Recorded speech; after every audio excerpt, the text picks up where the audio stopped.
Prime Minister Modi is all set to walk his talk on cooperative federalism.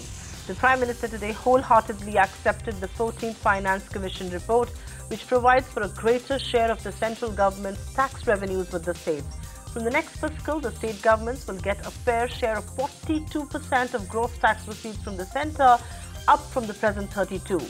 Not just that, grants to local bodies and municipalities will also go up considerably. So far, so good. The financial implications, though, for the centre is hard to miss. Experts believe that the high allocation to states will also make it tougher for the centre to meet the fiscal deficit target. Clearly, the Modi government is betting on a big economic turnaround. The quantum shift in the revenue sharing formula between the centre and the states and its implications on the fiscal numbers. That's our top story on Business Tonight. Indian states have just gotten richer.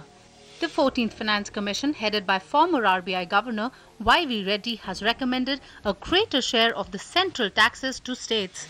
In what has also been accepted by the government now, centre will devolve 42% of the net tax receipt to the states, which is a 10% jump over the present 32% and is also the highest allocation ever.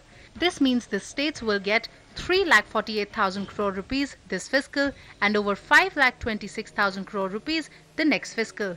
The government has also accepted in principle the Commission's suggestions on revenue deficit grant, and that's why 11 states will be given a grant of 1,95,000 crore rupees to meet their revenue gap.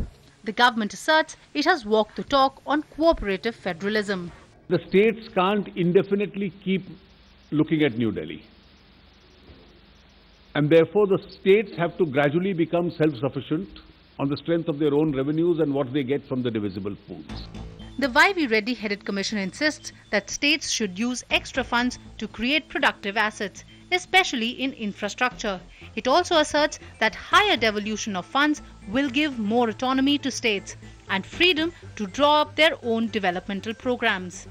They'll have much more resources and therefore more freedom and more autonomy.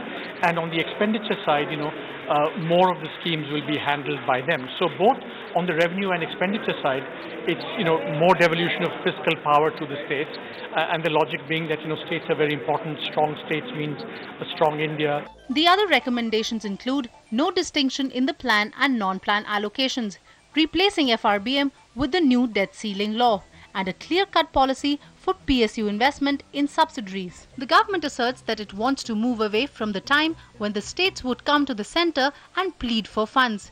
Instead, making them more independent is the focus. Experts insist such a high share of states will squeeze centre's own revenues and make it tougher to meet the fiscal deficit targets going forward.